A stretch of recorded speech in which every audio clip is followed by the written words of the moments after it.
अस्सलामुअलैकुम। हमारे channel stories of Islamic heroes में खुश आमदीद। अगर आपने सब्सक्राइब नहीं किया तो बराए करम सब्सक्राइब करें। आज की इस शानदार पेशकश में हम एक ऐसी ज़बरदस्त दास्तान पर बात करने वाले हैं जो वाकई रोंगटे खड़े कर देती है।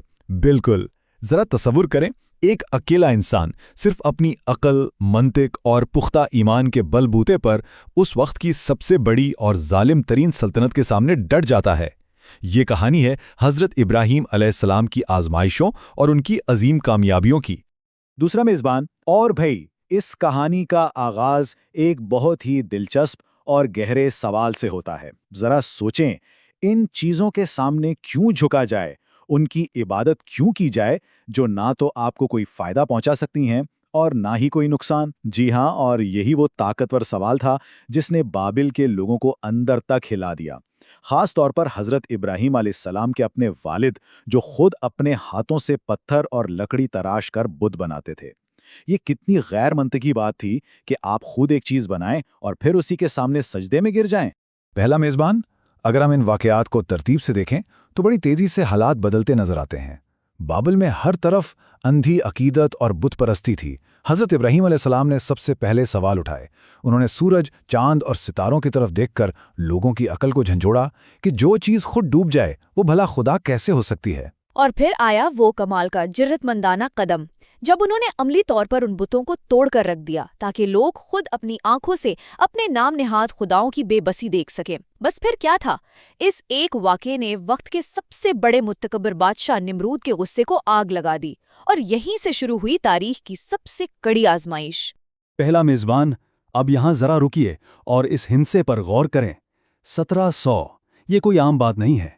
ये निमरूद की हुक्मरानी का अरसा था। बिल्कुल, 1700 साल मशरिक से लेकर मगरिब तक इस जालिम बादशाह का डंका बजता था। इतनी बेपनाह ताकत, बेहिसाब दौलत और इतनी लंबी जिंदगी ने इसका दिमाग इतना खराब कर दिया था कि वो फिरौनियत से भी आगे निकलकर खुद को बाकायदा खुदा कहलवाने लगा था। उसे लगता था कि भाई, मुझे चैलेंज करने वाला तो कोई पैदा ही नहीं हुआ। दूसरा मेज़बान, लेकिन जब एक सच्चे और खरे इंसान का सामना उस झूठे तकब्बुर से होता है तो फिर क्या मंजर बनता है। नमरूद पूरे गुरूर से दावा करता है कि वो जिंदगी और मौत देता है, और उसके लिए वो क्या बेवकूफ़ाना हरकत करता है। एक बेगुनाह को कत्ल करवा देता है और एक मुजरिम की जान बख्शी कर देता है। क्या बचकाना मंतिक थी। उसके जवाब में हज़रत इब्राहीम अलैहिस्सलाम पूरे एतमाद और सुकून से फरमाते हैं कि मेरा रब तो सूरज को मशरिक से निकालता है, अगर तू वाकई खुदा है तो ज़रा इसे मगरिब से निकाल कर दिखा दे। इस एक दलील ने नमरूद की बोलती बंद कर दी। उसका गुरूर ऐसा था कि वो इस लाजवाब मंतिक को मानने को तैयार ही नहीं था। पहला मेज़बान, अब जब वो दलील के मैदान में हार गया तो जाहिरी बात है कि जालिम हमेशा ताकत का अंधा इस्तेमाल करता है, और उसने जो किया वो सुनकर आज भी इंसान दंग रह जाता है। दूसरा मेज़बान, ज़रा इसकी शिद्दत को महसूस करें। एक ऐसी आग तैयार की गई जिसका इहाता 12 मील तक फैला हुआ था और उसके शौले 100 गज ऊपर आसमान तक जा रहे थे। लोगों में इस कदर जुनून भर दिया गया था कि अगर कोई बीमार होता तो वो मिन्नत मांगता था कि अगर मैं ठीक हो गया तो इस आग में लकड़ियां लाकर डालूंगा। हद हो गई जहालत की। दूसरा मेज़बान, लेकिन यहाँ एक बहुत बड़ा मसला खड़ा हो गया। आग इतनी खौफनाक और इस कदर गर्म थी कि कोई उसके करीब फटक भी नहीं सकता था। तो फिर हज़रत इब्राहीम अलैहिस्सलाम को उसमें फेंका कैसे जाए। पहला मेज़बान, इस मौका पर हैज़न नामी एक शख्स ने एक इंतहाई शैतानी आइडिया दिया। उसने मंजनी की ईजाद की। आजकल की ज़ुबान में समझें तो ये एक बहुत बड़ा गलील नुमा जंगी आला था जिसके ज़रिए किसी भारी चीज़ को बहुत दूर फेंका जा सकता था। और वैसे तारीख ये भी बताती है कि इस हैज़न को उसकी इस जालिमाना ईजाद पर ऐसा अजाब मिला कि वो जिंदा ज़मीन में धंसा दिया गया। पहला मेज़बान, ज़रा इस मंजर को अपने जहन में लाइए। हज़रत इब्राहीम अलैहिस्सलाम को रस्सियों में जकड़ा जा चुका है। उन्हें मंजनीक पर बिठाकर इस भड़कती हुई आग की तरफ हवा में उछाल दिया गया है, लेकिन उनके चेहरे पर कोई खौफ नहीं। उनके लबों पर बस एक ही बात थी, हस्बुनल्लाह व निअमल वकील, यानी हमें अल्लाह काफ़ी है और वो बेहतरीन कारसाज है। ये कितना रोंगटे खड़े कर देने वाला लम्हा है। जब वो फिजा में थे, ऐन आग की तरफ जा रहे थे, तो हज़रत जिब्राईल अलैहिस्सलाम आए और पूछा कि क्या मेरी कोई ज़रूरत है। क्या कमाल का तवक्कल था। उन्होंने फरमा दिया कि आपकी नहीं, मुझे सिर्फ मेरे रब की मदद दरकार है। पहला मेज़बान, और फिर कायनात के सबसे बड़े खालिक का वो तारीखी और बराह रास्त हुक्म आया, ए आग, इब्राहीम पर ठंडक और सलामती बन जा। सुभान अल्लाह, इसमें कितनी गहरी हिकमत है। सिर्फ ठंडा होने का हुक्म नहीं दिया, अगर आग सिर्फ ठंडी हो जाती तो वो जमकर वफात पा सकते थे, लेकिन साथ कहा गया सलामती। इस एक लफ्ज ने इस दहकते हुए जहन्नम को उनके लिए एक इंतहाई पुरसुकून और सरसब्ज बाग में बदल कर रख दिया। दूसरा मेजबान, अब ये भी जरा सुन लीजिए। पूरे 40 या 50 दिन, जी हां, वो इतने अरसे तक इस आग के अंदर मौजूद रहे। पहला मेजबान, और मौजिज़ा तो देखें, आग ने उनके जिस्म या कपड़ों को छुआ तक नहीं, सिर्फ वो रस्सियां जली जिनसे उन्हें बांधा गया था। वो खुद बयान फरमाते थे कि उनकी पूरी जिंदगी में सबसे बेहतरीन, सबसे पुरसुकून वक्त वही था जो उन्होंने उस आग के अंदर गुजारा। पहला मेज़बान, खैर इस अजीम मौजज़े के बाद तो किसी को भी सुधर जाना चाहिए था, लेकिन आगे जो हुआ वो निमरूद की हठ धर्मी और इसके जिल्लत आमेज अंजाम की एक अजीब ही दास्तान है। वाकई, बजाय इसके कि वो इस खुली निशानी से कोई सबक सीखता, वो तो और भी पागल हो गया। उसने फैसला कर लिया कि अब वो आसमानों के खुदा से बाकायदा जंग लड़ेगा। दूसरा मेज़बान, और इस जंग के लिए उसने जो मंसूबा बनाया वो हंसी के काबिल है। उसने बाकायदा एक उड़न तख्त बनवाया, उसके चारों कोनों पर 4 बहुत बड़े और भूखे गिद्ध बांध दिए और तख्त के ऊपर नेज़ों पर गोश्त लटका दिया। पहला मेज़बान, ताकि वो भूखे गिद्ध उस गोश्त की लालच में ऊपर की तरफ उड़ें और तख्त हवा में बुलंद हो। फिर वो जनाब उस तख्त पर बैठकर आसमान की तरफ तीर चलाते हैं, और कमाल देखिए, एक तीर कुदरत के हुक्म से खून आलूद होकर वापस गिरता है, जिससे उस बेवकूफ़ का ये गुरूर और बढ़ जाता है कि लो भाई, मैं तो सचमुच खुदा को मार आया हूं। पहला मेज़बान, अब जरा इन दोनों बातों का मुवाजना करें।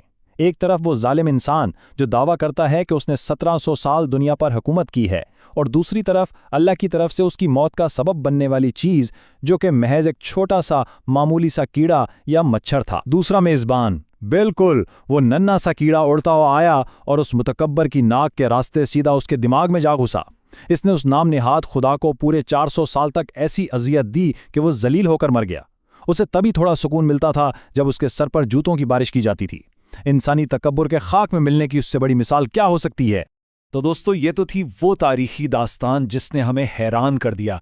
लेकिन अब हम अपनी गुफ्तगू की रफ्तार को थोड़ा धीमा करते हैं, क्योंकि हम सिर्फ तारीख के वर्क नहीं उलट रहे हैं, हम आज के दौर के लिए इसमें से कुछ बहुत ही अहम असबाग भी निकालना चाहते हैं। जी हाँ, बिल्कुल। दूसरा मेज़बान, हमने हज़रत इब्राहीम अलैहिस्सलाम की इस शानदार और मुबारक ज़िंदगी से 5 ऐसे सुनहरे और लाजवाल उसूल निकाले हैं जो आज भी हमारी जिंदगियों को बदल सकते हैं। आइए एक एक करके देखते हैं कि ये हमारी रोज़मर्रा जिंदगी पर कैसे लागू होते हैं। पहला मेज़बान, हमारा पहला और सबसे अहम सबक है सवालात पूछना। ज़रा खुद से पूछिए, क्या हम अपनी ज़िंदगी में अंधी तकलीद कर रहे हैं या वाकई दुरुस्त सवालात पूछ रहे हैं? हज़रत इब्राहीम अलैहिस्सलाम ने अपने माशरे की फरसूदा रिवायात को सिर्फ इसलिए नहीं मान लिया कि सब ऐसा कर रहे थे, उन्होंने अकल इस्तेमाल की। बिल्कुल सही कहा। हमें भी सुनी सुनाई बातों के पीछे भागने के बजाय चीज़ों को परखने और सच्चाई को तलाश करने की आदत डालनी चाहिए। सच का सफ़र हमेशा एक अच्छे सवाल से ही शुरू होता है।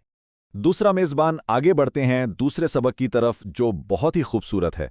हज़रत हाजरा, जो अफ्रीकी नस्ल से ताल्लुक़ रखती थीं, उन्होंने मक्का के इस तपते सहरा में अपने प्यासे बच्चे के लिए सफ़ा और मरवा की पहाड़ियों के दरमियान पानी की तलाश में 7 चक्कर लगाए। पहला मेज़बान, और ज़रा गौर करें, अल्लाह को एक मजबूर माँ की ये कोशिश और ये तरफ इतनी पसंद आई कि उसे रहती दुनिया तक के लिए हज का एक लाजमी रुकन बना दिया।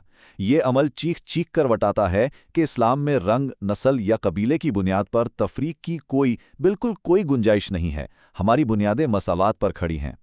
पहला मेज़बान और तीसरा सबक हमें सिखाता है आजिज़ी। तसव्वुर करें कि हज़रत इब्राहीम अलैहिस्सलाम और उनके बेटे मिलकर काबा जैसी अजीम इमारत तामीर कर रहे हैं। कितना बड़ा काम था ये, कोई और होता तो शायद फख्र से फूला ना समाता। दूसरा मेज़बान, लेकिन उनका अंदाज देखिए, वो इतने बड़े कारनामे के बावजूद इंतहाई आजिज़ी से अल्लाह के हुजूर गिड़गिड़ा कर दुआ कर रहे हैं कि ए हमारे रब, हमारी इस छोटी फूटी कोशिश को कबूल फरमा ले। वो जानते थे कि इंसान होने के नाते इसमें कमी रह सकती है। ये हमें बताता है कि नेकी करके कभी भी गुरूर का शिकार नहीं होना चाहिए। दूसरा मेज़बान, चौथा अहम तरीन सबक, अपने अमल से रहनुमाई करना। जब शैतान ने हज़रत इब्राहीम अलैहिस्सलाम को बहकाने की कोशिश की तो उन्होंने पूरी कुव्वत से उसे 7 कंकरियां मारी। पहला मेज़बान, और कमाल की बात यह है कि जब वही शैतान आगे जाकर उनके बेटे हज़रत इस्माइल अलैहिस्सलाम को वरगलाने लगा तो बेटे ने अपने वालिद की कोई तकरीर याद नहीं की, बल्कि बिल्कुल वही किया जो उन्होंने वालिद को करते देखा था। वही कंकरियां मारी जो आज हज के दौरान रमी की सूरत में जिंदा है। मतलब साफ है, हमारी आने वाली नस्लें हमारी बातों से नहीं, हमारे अमल से सीखती हैं। पहला मेज़बान और हमारा आखिरी और 5वां सबक, दुआ की ताकत। कभी भी किसी भी हालत में इस चीज़ के लिए अल्लाह से मांगना मत छोड़ें जिसकी आप सच्चे दिल से ख्वाहिश रखते हैं। बिल्कुल, हम सब जानते हैं कि हजरत इब्राहीम अलैहिस्सलाम और उनकी बीवियां इंतहाई ज़ईफ़ हो चुके थे। बज़ाहिर कोई उम्मीद, कोई दुनियावी जवाज़ नहीं बचा था औलाद होने का, लेकिन उन्होंने दुआ नहीं छोड़ी और उनकी इसी मुस्तकिल मिजाजी का नतीजा था कि रब ने उन्हें हजरत इस्माइल और हजरत इसहाक अलैहिमुस्सलाम जैसी अजीम औलाद अता फरमाई। पहला मेज़बान, आज के इस मालूमाती जायजे के आखिर में हम आप सबके लिए एक बहुत ही गहरा और सोचने वाला सवाल छोड़कर जा रहे हैं। हम आज के इस मुश्किल और जदीद दौर की आजमाइशों में हज़रत इब्राहीम अलैहिस्सलाम जैसी हिम्मत, वो गैर मुतज़लज़िल ईमान और वो सच्ची मंतिक अपनी ज़िंदगियों में कैसे लागू कर सकते हैं। दूसरा मेज़बान, क्या हम भी मुश्किल वक्त में हक़ की खातिर डट जाने का वही हौसला रखते हैं? इस बात पर ज़रूर गौर कीजिएगा। हमारी आज की इस पेशकश में बस इतना ही। उम्मीद है आपको बहुत कुछ नया सीखने को मिला होगा। हमारे साथ जुड़े रहने का बहुत बहुत शुक्रिया। अल्लाह हाफ़िज़।